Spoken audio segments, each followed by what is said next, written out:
Hello, everyone. Good to see people have joined. If you can encourage someone to join, please do. Um, we're going to get started. I'll start by looking at some of the questions that were posted in the group.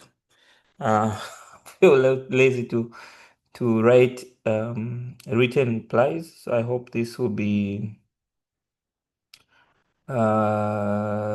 suffice. Okay. There's a lot of activity in the group today.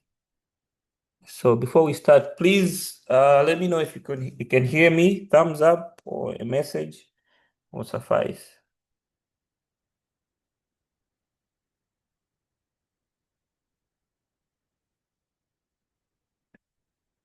Okay, let's see. Loud and clear. Okay, thank you so much. All right.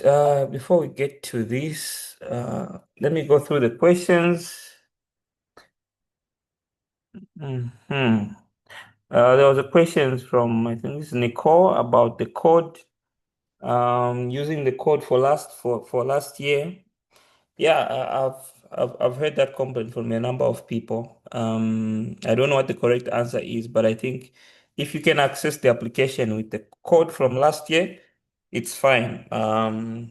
What I noticed is that if you started an application last year, that has been wiped out. In fact, for those that applied last year, there was even an email at some point to say the information has been wiped out. So if you can access that, the application with the old code, I think that's totally fine. I don't think there's a problem there. But you can find out, and if you find out something different, please do share with us so that we can advise others as well. Okay. Somebody says, I thought the recommendation letters would be needed after you've passed the interview and moved on to the interview stage. Yes, that's true, but the recommendation letters, remember this, people that are applying for Chevening are also applying for Commonwealth, if you're from a Commonwealth country. So if you are going to apply for both and want to use similar types of recommendation letters or referees, for Commonwealth, you need to have your recommendation letters already drafted and ready to submit. So at the time you'll be submitting by the deadline of October 14th, you need to have your recommendation letters ready. But also, it makes sense to have your recommendation letters for Chevening ready so that at least you've reached out to your referees. They already know that this is coming. And if possible, just collect them now if you can.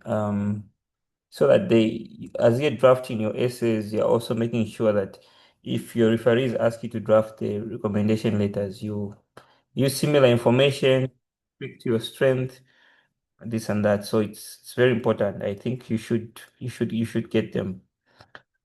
The other one, the recommendation letters are for uni application because you're applying for 3 units. Each uni needs one. Absolutely. Yeah. Each university will need at least some will need like two, or especially those in the top 10, they're quite stringent. For some of them, you just send a link to your referee to populate. You won't even see what your referee writes about you. And indeed, you need those for the 3 universities to get your three specific universities. But for some of them won't be open. The applications won't they won't be accepting applications until later in the year, in November, December, January. Um, that happens. And I think I'll be talk about this in a little bit more towards the end. In fact, my post there on LinkedIn was specifically for this. Um, Especially if you're applying for the Commonwealth Scholarship. Some nominating agencies want you to have applications ready to go. They would want you to have an admission before they can nominate you. So it's important that you have your recommendation letters ready to go. Someone already has 2 offers from the uni. Congratulations. Yes. Looking for someone to review my essays. Okay, good luck with that. Okay, personal statements, anything remaining? All right. I think we've tackled most of the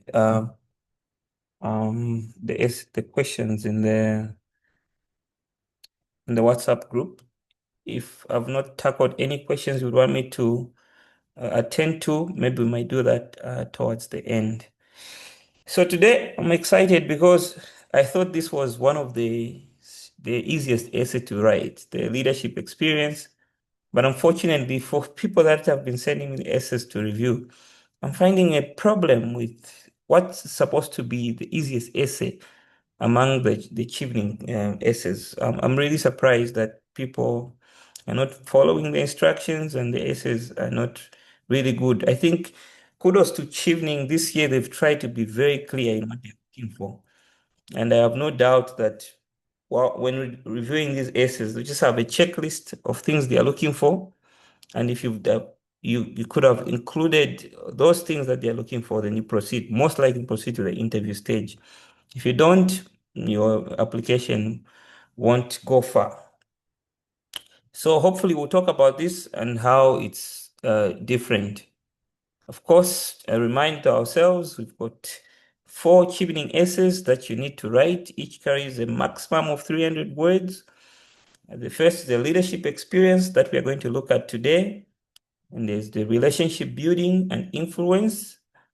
Um, there is also a course choice and global challenge, a career plan, and impact.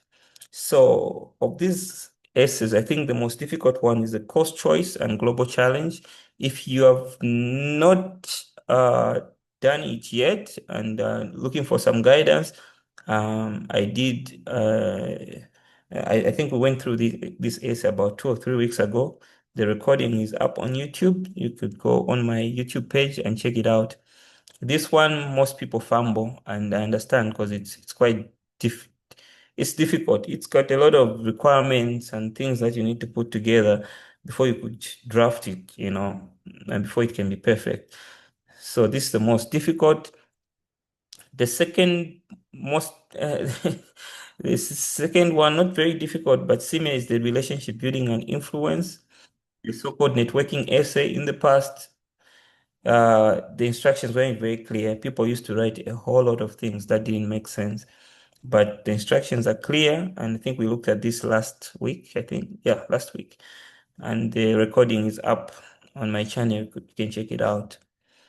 The career plan and impact isn't really difficult to do because these are futuristic things that you're looking at. So it's how you tie that your future to what Chevening is looking for.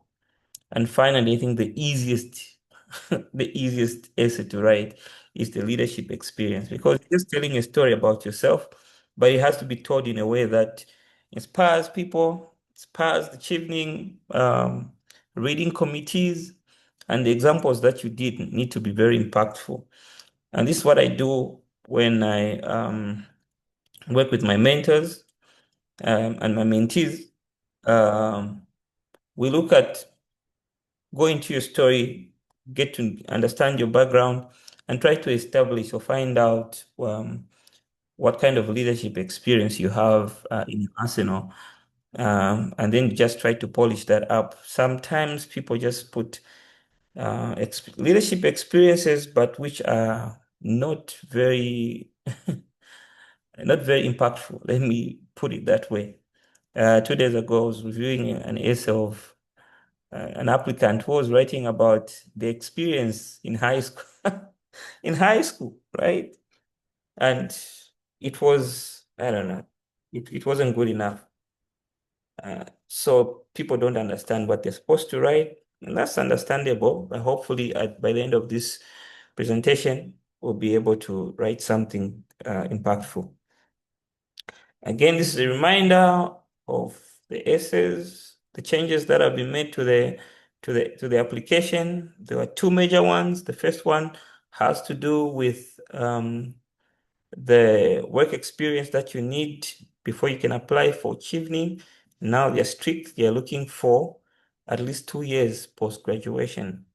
So if you've not done those 2 years, yeah, unfortunately, you don't qualify. And this is the next change.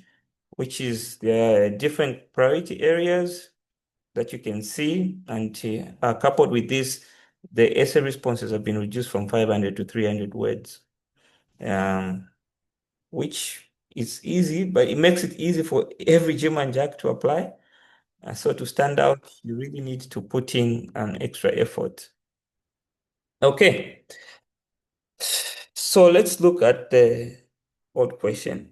The reason I'm talking about looking at the odd question is we need to understand what they asked for previously and how that differs to what they're asking for now. There are many people that have asked me to review their essays, and what most of people have done is get their old essays, which they drafted and submitted, and just try to chop 200 words out of those essays and submit. I think this is a wrong approach. If you want to start, if you want to submit this type of essay, start with a blank sheet. Don't look at what you did. Yes, the examples can be similar, but don't look at what you looked at, what you submitted last year, and just try to edit a little bit. Start with a blank sheet of paper and write responding to the prompt. So here is the odd question. Because Chevening is looking for individuals who will be future leaders or influencers in their home countries. Explain how you meet this requirement using clear examples of your own leadership and influencing skills to support your answer. I think there was also something to say, what does leadership, what is leadership to you and what, which made a lot of applicants philosophers. There were so many, no, leadership to me is this, and there was expend so many words on just trying to explain what leadership is to them, which was, in my opinion, a waste of time. So now let's look at the new question. If you've opened the portal, this is how it looks like. This is a screenshot of the leadership experience. So it says, describe a time you demonstrated leadership. In your answer, please address the following, you know. And this is even previous, this is what they wanted you to address, but people just didn't address this. Maybe it was because the prompt wasn't so clear. It was maybe kind of generic. People didn't know what direction to take. But here we have a few things that they want you to talk about. First is when you demonstrated leadership, very important. That should be the first thing that you write about. And then after that, they want you to explain what was the context or challenge you faced. It could have just been a context, or it was a challenge that you faced. You talk about that. What specific actions did you take as a leader? A lot of essays I used to read, there will be a lot of, we did this and then the person did this and then we did. Here they want to know what you as a leader did. What was the outcome and what did you learn from the outcome? And it's always important if an outcome is a quantifiable outcome that you can throw in some numbers in there. And then how has this experience shaped your approach to leadership? Okay. This is something that most people up to now, the essays that I've reviewed so far, I think I've reviewed about 13 of leadership experience essays. And this part, a lot of people are skipping it, or I don't know, they just want to address it. Remember, if it's been asked of you and you do not include it, you lose points. So if somebody is grading your essay and they have a checklist, they're looking at these items. If you miss out one, you lose out. You lose points. So I hope I'll talk about how you can um, demonstrate how the experience has shaped your approach to leadership. But before we move to that particular piece of writing, there's guidance on the website.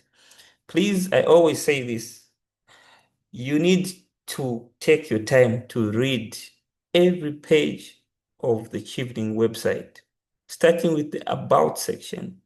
so that you understand. I usually I usually get amused when people ask questions that are clearly on the website. Very easy to see, very easy to comprehend, but they just don't go through. You need to read the entire website. This game is not for the faint-hearted. As I said, you need to ask yourself, what is it that I'm doing that 98% of the people are not doing? So you need to go through the entire website, read and understand. So here is a funny thing. They've given guidance of what they want you to talk about in your leadership and influencing skills. There's guidance on the website. They even specify, said the top 1% of applicants awarded a Chevening Scholarship can provide examples of taking the lead and influencing others. They focus on examples with clear results. This could include, number one, driving change in your community or organization, which is very important. Number two, improving outcomes for others. Okay, and which I think is even more powerful if you take the non-selfish example where you don't talk about what you benefited specifically, but what others benefited from your leadership. And then it can be solving a specific challenge or successfully implementing a project or idea that had tangible impact. And they're saying 1%, the top 1% of applicants do this. And you see that people craft these essays maybe without even looking at the guidance on the website. So they just write about things that are in their head. So you can pick one of the themes here, depending on what you do in your life and what experience you want to demonstrate. By a rule of thumb is the more you can demonstrate bigger impact, the better your chances are of getting the Chevening Scholarship. So these are the things they're asking for. You need to marry them to now, specifically whatever you would have chosen from this list, go back to this question now, and then fuse in those um, specific prompts that they've asked for. Remember, Chevening has got new priorities, global priorities this year. It would help if your example fits into one of these priorities. That is the guidance on the website. If your example fits into one of these priorities, that's the guidance on the website. That makes you a better candidate. If you write about something which does not fit into any of these, it's a little bit difficult. Also, fun fact or important fact that you need to consider, Chevening, I mean the UK government may have has a bit of priorities, but which of these priorities is specific to your home country, right? Can you identify what they are doing in a particular area in your home country? If you can do that, it makes it easy because remember, once the reading committees have read through your code for interviews, at the interview stage, the High Commissioner, the British Embassy in your country now will look at their priorities in your country, and they would want to get people that are working directly in the priorities that are currently prevailing in your country. So if you can find out what specifically the priority is, and if your example ties in, I mean, some of you have been in the industry for a long time, postgraduate, you've got 10 years under your belt, 15, 20 years, and now you've decided to apply for a master's. You have got lots and lots of examples, and sometimes it's even difficult to choose which specific one. If you can't find an example, or you've got so many examples, marry them to global priorities, and also ensure that your essays are done as per the guidance and looking at things that the four items that they've listed on the website. What is it that you're doing? So go back to your essays, sit down and look at where is this essay pointing towards. So we are going to break down the prompts one by one so that it makes it easier uh, for you to follow and improve your essays afterwards. So these are the questions. Let's start with the first one. Describe, okay, this is subtracting me and put it down here. Describe when you demonstrated leadership. Okay. So here you need to put here you need to put the situation. Most of you might have heard of the STAR approach to responding to this kind of essays where you talk about the situation, what was the task, what were the actions, what were the results, and if possible, what did you learn? So basically, if you could use the STAR approach, you you'll be at least 80% done with this essay. Um, so background, and be very specific. Right now, they're not asking you to be philosophical. In the past, they were asking, what does leadership mean to you? Blah, blah, blah. I've seen people that are responding to the current prompt are still using that old prompt, so to speak. Well, to me, leadership is being selfless and this and that and that, you know. You can put that if you want, but with 300 words, I wouldn't advise you to waste words on being philosophical here. Just go straight to the point. It's very clear. Describe a time when you demonstrated leadership. So you give the situation.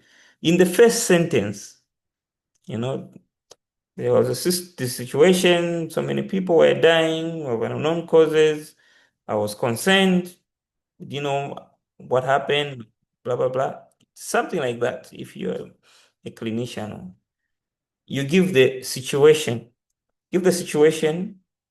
what happened, and why is this important? You can add where it happened or when it happened, and why it was important. Why was this situation important? So it can be any of the four things that they've described. You know, it can be a project you are implementing, or it can be a challenge you faced, or it could be something you did in your community. It wasn't necessarily a challenge, it's just something you did in the community. So put the situation so that they know exactly where you're going with. Don't start talking about the situation after paragraphs of being philosophical.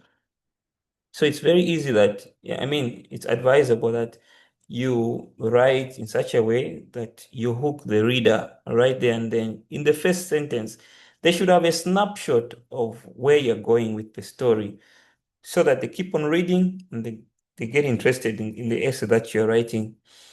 If you write so many things, I mean, just 2 days ago, I was reviewing an essay from a potential mentee. And in the first paragraph, they had all sorts of statistics. You know, according to the World Bank and this and that, climate change is number one, blah, blah, blah. It kills so many people and does this. That's boring. Here you need to be personal, hook the reader with the first sentence. You won't believe how many times I've concentrated on the first sentence just to make sure that it is written in the right way, written in a way that will stop someone from whatever they are doing and are able to switch and move to read and get interested. I think for some of you that follow me on LinkedIn, you notice that uh, my posts, some of them will have something a little bit dramatic in the beginning, just to stop you to, or what is this guy talking about? If I've stopped you from scrolling past a post, then I would have won your heart. So this is what you need to put in your essays. Some essays are just boring. They are not bad, but they are boring that people don't remember what it is that you are talking about. And it's difficult for them. So first sentence, please work on your first sentence. Make sure that you give a snapshot of what you're going to talk about and get the reader interested enough that they're able to carry on. Okay. So, and then what was the context or challenge you faced? So here they're specifically asking you, What was the context of challenge? Not everything is a challenge. Some things were just can just be a context. For instance, if you're just implementing a project, okay, then you can talk about, okay, this is what I did. This was what the issue was. Okay. You need to explain why this context or this challenge needed leadership. And it pays if you could use examples of things that made you move outside of your normal duties if you're employed, you know. Let me just give an example, right? Um, what example can I? Let me give a very silly example, but I hope you get it. You get the point afterwards. Suppose you are a driver driving a bus, and it's your job to ferry passengers from one point to the other, from point A to point B. If you talk about how you drove the bus from point A to point B, that is your job. That is what you're paid to do. You didn't move outside of the box. There wasn't a specific challenge. But if you said, you know what, I was driving from point A to point B, and then in the middle of the bush in the forest, the bus broke down. I'm not a mechanical engineer. I don't know how to fix a vehicle, but I had to find ways of fixing the vehicle. Or because I knew that this might happen at some point, I started capacity building myself, thinking of how I can help if I was in such a situation. So avoid using examples that when you look at the example, it's this is person's job, you know. You're a medical doctor. You're right. Oh yeah, I was a medical doctor working in this facility, and then as I was passing, somebody fainted, and then I started resuscitating them. Brother, that's your job. Make sure you pick something that is not routine, something that is slightly beyond what you're doing. I think some 2, 3 weeks ago, when I was making this presentation, somebody asked, I've noticed that most of the people that are getting the awards are people that are doing something extra. They're running an NGO, or they're doing something beyond what their core duties are. I don't have an NGO or something like that. Then how can do I stand a chance? And I said, it's not about running an NGO or doing something like that. People that are running an NGO beyond their normal duties are able to demonstrate that they are doing above and beyond what is required of them. So when you talk about the challenge or context that you faced, should be something that was extraordinary, something that is not really part of your day-to-day duties. Also, some of the projects that you write about needs to be very realistic and challenges, you know. Don't make it seem as if you are the only one who was able to do that, you know. There was a cholera outbreak in my country, and then I worked hard and then ended the cholera outbreak. Come on now. Okay. You can't do that. You can't do that alone. You need to do that in the context of a team. Now, here is where you find another problem.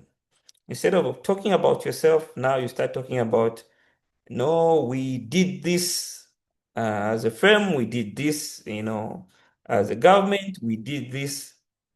What they are interested in is, if you did that, what specifically was your role? What did you specifically do? And why was it different? So if you're able to demonstrate that, then your essay will be a powerful one. But I see a lot of essays where somebody's talking about either an example which is unrealistic, which cannot be which cannot be fixed by one person, and they end up talking about we. And for some, they talk about how they did it alone, or imply that they did this alone. Let me give you an example. 2 days ago, I was reviewing another essay.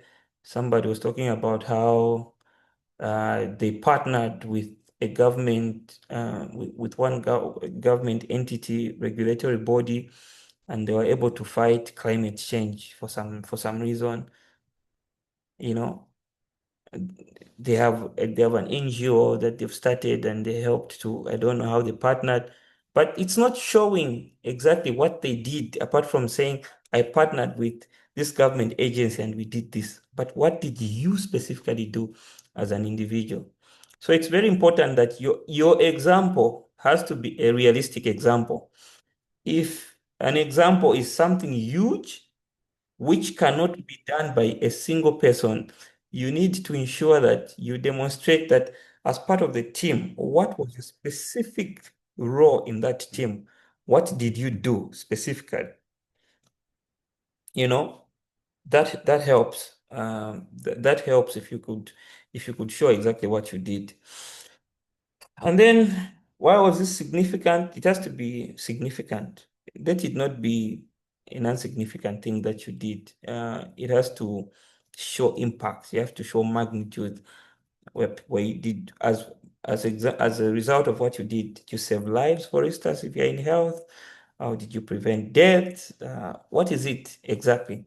That why is this significant? You know, moving on.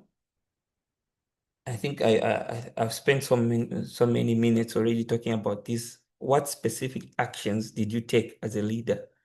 What you personally did, can be steps you took, challenges you overcame while leading, and how you handled them. Something like that. But it's very important. Key takeaway from this slide: the example that you use has to be realistic. If you did it, something small that you did alone, like the example that I gave of a driver, stop in the middle of the road, and so many people, it was getting dark. I'm not a mechanic, but I managed to fix it. We're able to get to our destination. Okay, that's something you did alone. You had a cholera outbreak in your district. You can't say, and then I treated all the patients on what this. There's a system around. There are people. What specifically did you do as a person? Now, when we had this cholera outbreak, I knew we needed to think outside the box. I delved into the literature to study what can be done. Then I discovered that, we could actually predict the hotspots and what using this. I pitched this example. I pitched this newfound knowledge to my leaders. They asked if we could try it, and we did, and we had these results, so we achieved something like that. You see, something you show that you are part of a team, you worked within a team, and what you personally did, and why that what you personally did was impactful. Okay. Most importantly, what was the outcome and what did you learn? Yeah, I've noticed a lot of essays I've read so far. People are able to talk about the outcome, but most importantly, what they learned isn't captured. But this prompt has got two parts. First one is what was the outcome? Second is what did you learn? So this is where now you put concrete results, numbers, achievements, recognitions, or visible change. For me, I would argue that the numbers should actually show the impact on the community than the personal recognition. Some essay I was reading, somebody said, because I did this, the Minister of Health recognized me, and gave me a scholarship to do so. Yeah, it's a result. You got something, but it's more personal. It's benefited you more. What is it that, what was the benefit to your community? I think that's more impactful than what you personally benefited. And it can be, what was the impact on others, your team, organization, or your community? And this is exactly what I'm talking about. And also, what did you learn? Like, were you thinking in one direction, and after this something changed? Or what did you learn specifically that you've now be doing going forward? This is very important because the prompt is asking you what you learned, and from every situation you have to learn something. You always get something from any situation, you know and it's up to you now to identify what you learned from a different situation. Finally, the most difficult part of this essay, how has this experience shaped your approach to leadership? You know, what changed in your leadership style? What principles do you now follow? How has it prepared you for bigger roles? And what's the connection to Chevening specific? I think the last point there is even more important to consider. What's the connection to Chevening? So it's very important that you add this. And this ties in nicely with what you learned. And the fact that they're asking for this, ensure that you include it in your approach, I mean, in your essay.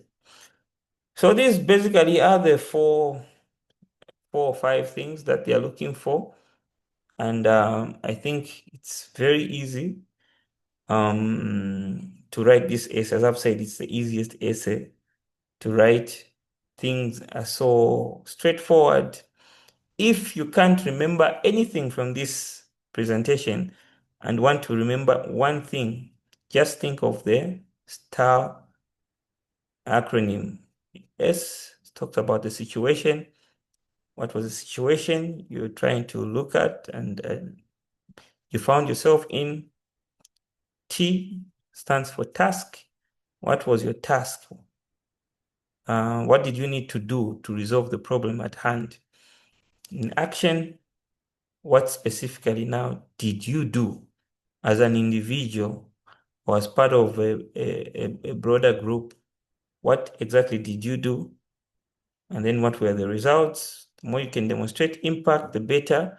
You can talk about personal achievements if you want, but it's more impactful if you talk about what were the results on your community. And then last but not the least, what did you learn? What have you learned? How has this experience shaped your approach to leadership? And specifically, how does that connect to what Chevening is trying to understand or bring about in your community? So this was a short presentation on the leadership essay. I want to talk about Commonwealth a little bit. Received a lot of questions about nominating agencies, and I know that some of you are also applying for the Commonwealth Scholarship. So, but before I proceed to that, are there any questions that I can respond to at this juncture?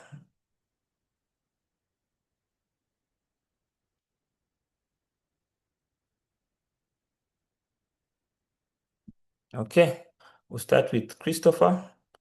Please go ahead. Thank you, Doc, for the nice presentation. Mm-hmm. Yeah, I have one or two questions. My first question is, you have talked of the changes in the qualification in terms of number of hours. That this time they are looking for is it 2,000 postgraduate? So let's take maybe one was working, maybe under the diploma or any other certificates. Then later on, he went to school. He went back to school to do a degree. So in applying for Chevening, are we supposed to add the experience that was there before the degree, or we should just concentrate on the hours that you started working after the degree one? So the other thing is in leadership and the experience, are we just supposed to just concentrate on one point? Because maybe some of us, we have been in several leadership positions. So are we just supposed to concentrate just to take one single leadership and write an answer on that one? Thank you, Doc.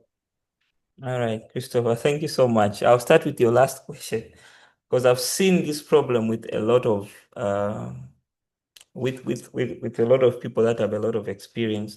They try to jam the entire experience in 300 words, which is not possible. Remember, you have to choose one, write about one. You don't have enough words to play with, even two examples. Because look at all the things that I've talked about. If you could just apply those to one. Don't talk about one example here and then complete it with another example. I was amused at one of the essays I was reading. This person has got a lot of experience, and as a result, they were leaving a lot of things hanging. Instead of concluding with the idea, they would write up in a 300 words, they try to explain three examples, which made the essay poor at the end of the day. So you have to choose one specific example, one specific example, and then go with it. Um, Now, on your first question, it's a little bit tricky, I'll be honest, and I won't pretend to know the right answer. Um, Here they're asking for post-graduation experience, which I think if you had a diploma and had worked for years and years, that is valuable experience. You actually worked. Let me give you an example. If you're a school teacher, had a diploma, and you started teaching for years and years, you've taught for many years and then upgraded to a degree, I would argue that experience counts, but then again, I wouldn't be very confident in what they're asking when they say postgraduate. I'll need to go back and look at it, and I'll be able, or send me a message on LinkedIn once I've gone through. Again, I'll be able to give you maybe a response. But for now, I think if you actually work professionally in a professional organization, for 2 years or more after your diploma, I think to you do qualify. Another thing that you can do is go to the eligibility, check under the eligibility tracker under Chevening. As you're checking for your experience, you put in all that experience that you've talked about and see whether it allows you to proceed, which I think it will. But you need to check there's that eligibility tracker that you need to check your eligibility before you can start the application. So put in those hours and also see what comes out. But I think you do qualify.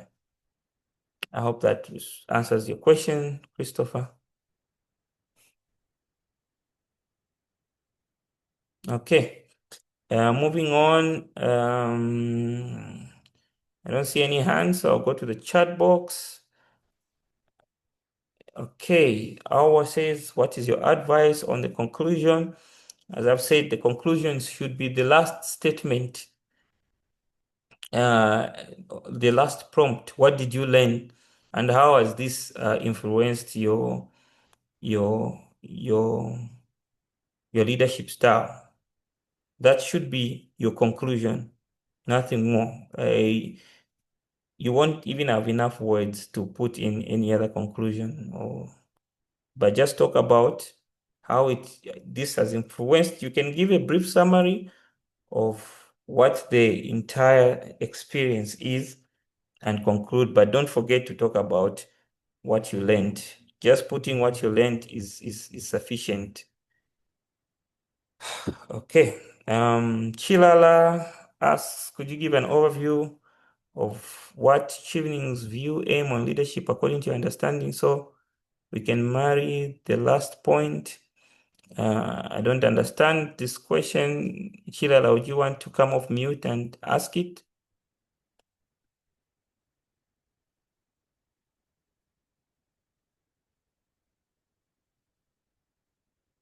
Okay. I'm not getting Chilala, but I think I've given enough context about what the guidance is already there. It's on the website. I've given a snapshot of the guidance of what they are looking for, and also the prompts, the 5 key prompts of things they want you to write about, which, as I said, falls nicely into the STAR acronym. If you can write that and show it's a bit of impact. And lastly, what you learned and how that is influencing your decision or your leadership style. I think that suffices. Okay.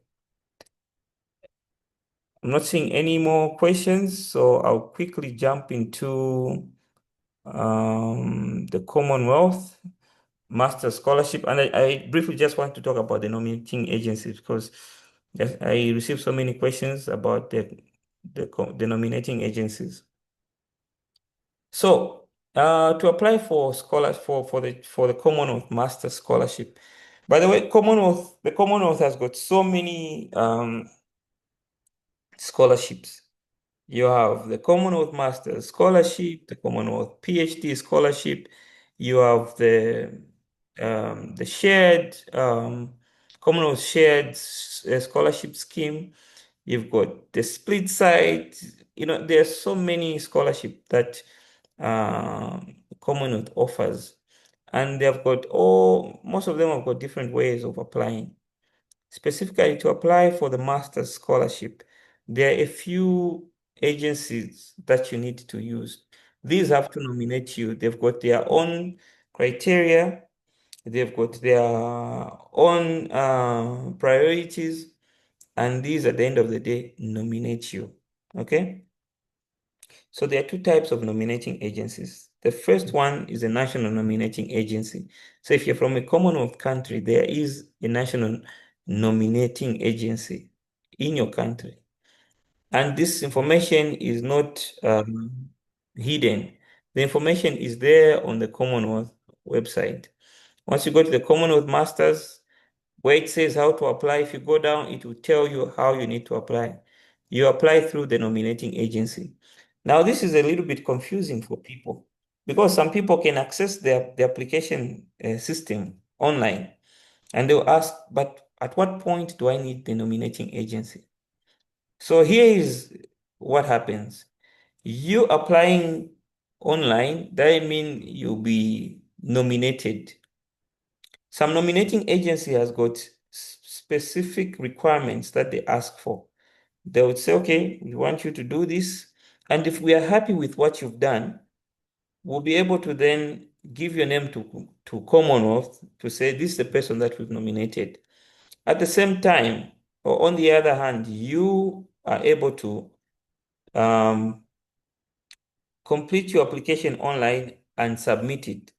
So the Commonwealth Scholarship Commission will look at among the people that have applied, for instance, maybe from this country, how many of these have been nominated? And then they'll only look at the names of those that have been nominated. The rest of the applications, they will not even look at because you've not been nominated through a specific nominating agency. So each nominating agency will submit, these are the people that we've nominated. And then Commonwealth, once you've submitted your application, they will now look at who are these people who were nominated, and then they'll only review those, uh, people that have been nominated. So that's where it is. So now the nominating agencies have got different criteria. That's why it's important for you to understand what your nominating agency is asking for specifically. Some of them, they've got an application uh, time which is different from Commonwealth. Some of them would want you to submit extra information, which I hope I'll be able to demonstrate going forward. So as I've said, these are if you go to this website, you go down, this is where they say you've got two types of nominating agencies. They say applicants must apply to a nominator, okay? And nominating agencies have got different criteria. So the national ones would give their own criteria, but they also selected government organizations and charities in a specific countries that have been given scholarship slots by the by the Commonwealth Scholarship Commission. So what you need to do is you need to go to these nominating agencies and check what criteria they have for you. Let me give an example. This was the national nominator from Zambia, right? In addition to the scholarship that you sent to Commonwealth, these were asked for a typed application letter responding to the advert, So you're supposed to say, oh, I'm this and that, and I'm applying for this scholarship that you advertise, maybe in the newspaper or blah, blah, blah, blah. You write that. Send your CV, photocopies of your education certificates, transcripts, and the national registration card. And then you're supposed to type a study plan or synopsis of your preferred course, demonstrating the direct and applied relevance of the intended course of study to Zambia. 400 words. And then recommendation letter from your respective employers indicating that they will grant you leave to take up the offer if selected. And then there was even an application fee of 100 kwacha that you need to deposit in a bank. So the Commonwealth Scholarship Commission, the Commonwealth Scholarship opened on the 2nd of September. But for this nominating agency, they started accepting applications in August and closed on the 29th, I think it was on 29th of August. So if there's anybody who wanted to use the National Nominating Agency and didn't from Zambia, tough luck, you can't use this because you will not be nominated because your name has not you've not been selected by this particular nominating agency. Now there are some other nominating agencies that do not have this type of criteria. Some of them will just say, okay, just send the nomination to uh send your application as it is.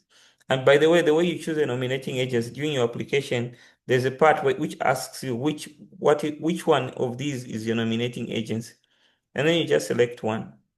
Okay. So if you some scholarship commission, some nominating agencies will just tell you to apply. Okay, just select us as a nominating agency, and that's it. They don't request for an extra application or an extra documentation. They use the same documents that the Commonwealth Scholarship Commission will use to gauge you to gauge the strength of your application. So for myself, when I applied in 2019, I made two applications. One was to a Commonwealth Scholarship to the National Nominating Agency, and the other one to the Canon Collins Nominating Agency. I didn't hear back from the National Nominating Agency. I just heard that people have been called for interviews, they've gone for interviews. I didn't hear back. Luckily, the Canon Collins picked my my applications and nominated me. By February, they even sent me an email say we are nominating you to the Commonwealth Scholarship Commission for this scholarship. We're impressed with your work. This doesn't mean we've given you've received the scholarship, but most of the people that we nominate actually make it. That's what the email said. Most of the people that we nominate actually make it, but there are a few times when the commission would reject our our nominations, which was good. So by February, I already knew that I'm actually going to the UK because Canon Collins does their due diligence and they make sure that they select just the best people to nominate. On the other hand, the national nominating agencies are government institutions, and in these government institutions, sometimes there is corruption, there is nepotism, there's favoritism. Sometimes the criteria isn't very well known. So maybe that's why I was not even nominated. I'm just speculating. But there is the national nominator for Zambia even wrote on the advert that they have 35 slots that have been granted to them. But guess what? In the previous cycle, only 7 people were actually nominated. You understand what that means? They submitted 35 people to say these are the people that we think should be nominated because we think these are the best of the best. But guess what? The commission looked at them and said, you know what? We do not We do not agree with your nominations. These people are not really impact, have not done any impact. So can you imagine 28 slots had to be lost because, in my opinion, I think is because of the nominator, the National Nominating Agency, not putting up a quality nominations. Could be different. This is what I just think. Because how can you only have 7 people get the scholarship when you were actually given 35 slots? You know, that's a cause for concern. So that's why I say don't just send to one nominating agency. Spread your chances. You can use the National Nominating Agency, but also use other nominating agencies. So sometimes once you've submitted using your specific email address, if you want to start another application, the system won't allow you to. So this is what I say. I advise my mentees, please have 2 or 3 email addresses that you regularly use and use those to make separate applications so that you broaden your chances. So instead of just applying to one nominating agency with one email address, use different email addresses and apply to different nominating agencies. That's how you can beat the system. That's how you broaden your chances. Had I only applied through the Commonwealth, I mean the National Nominating Agency, when I applied for the Commonwealth Scholarship in 2019, I wouldn't have been able to get it. But because I broadened my chances, I was able to get that nominating, I mean um yeah, that opportunity. The other nominating agencies, like there's this one forum for uh, it's called FAWE, Forum for African something Women Education, you know. They also have what I call hidden criteria. These are the when you reach out to them and say, I'm applying for this, that's when they'll give you a list of things now that you need to do. You won't see the information on the website, you won't see it anywhere, but it's only when you send your application and say, oh, where's your passport size photo? What? Oh, passport size? It, I didn't know I needed the passport size photo. No, we need a passport size photo. Secondly, where is your at least admission to a university? I don't have that. It's not on your website. I didn't know, you know. So some of these nominating agencies, they're not very transparent. But you know what? You just have to push the limits, find out if you want to use a nominating agency, reach out, call them, walk to their office if you could, find out what it is they look for.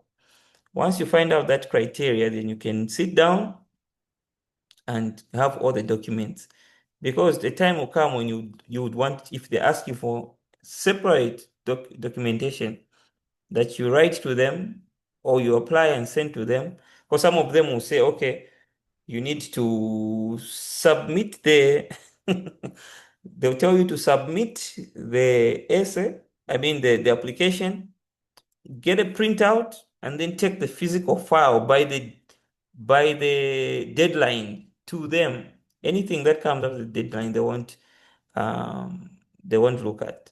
So you see, you may be thinking Commonwealth Scholarship will be closing on the 14th of October, but your nominating agency wants you to give a physical hard copy file on before the 14th to them with some other requirements that you don't want. In this case, if you are working with Faweza, that's that's just that's ridiculous, honestly speaking.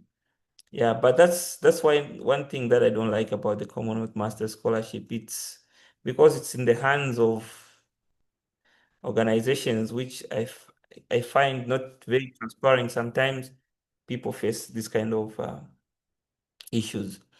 So if you're applying for Commonwealth, you do not have time, and Commonwealth has got many more S's than the Chevening S's, and I've not taken the liberty to talk about them so much this application season. But spread your chances. Apply to Chevening, also apply to Commonwealth. I always laugh when people say No, it's too much work. I'm not going to apply to, I'm just going to apply to one of them. Hey. And most of the times people choose Chevening because they think it's easy. But that is even more competitive than the Commonwealth because a lot more people apply because the system is a lot more easier compared to the Commonwealth. So do hard things. Apply for the Commonwealth Scholarship and do your research on your nominating agency. Find out what is required of you and ensure that you submit an application. Broaden your chances because you do not know which scholarship will grant you a scholarship, which awarding body will grant you a scholarship at the end of the day. So that's a brief information about nominating agencies. I'm happy to take one or two questions before we close. We're almost at time. Okay. Is there any question live or in a chat box that I can respond to before we close?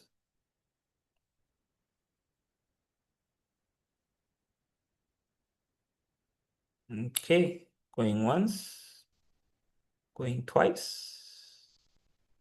So, all right.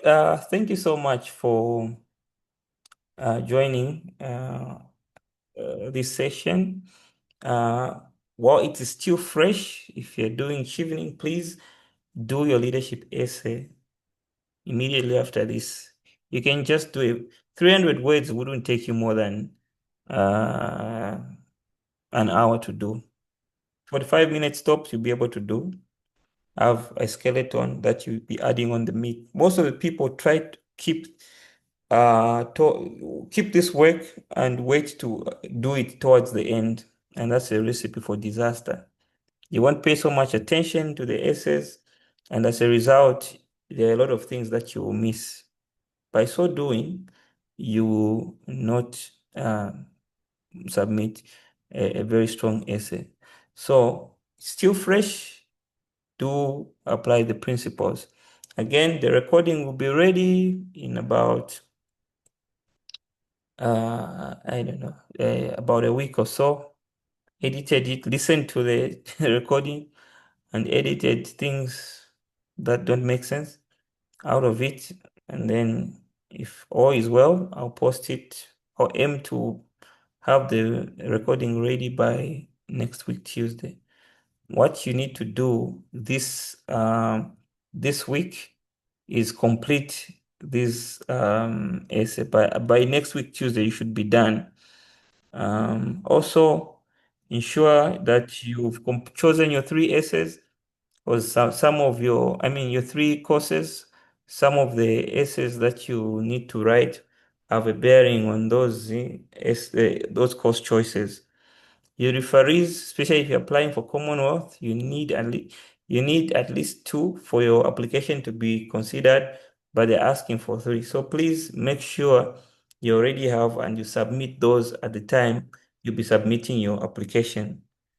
Um, as at now, by this point, you should have already drafted your networking essay and your course choice essay.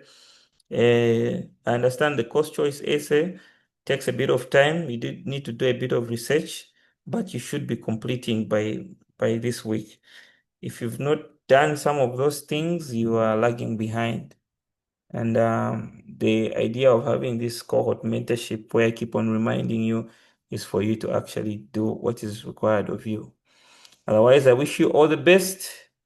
I hope some of you will get the scholarship. Sadly, not all of you will get the scholarship because of different efforts, but I wish you all the best. Okay, bye bye. See you next week.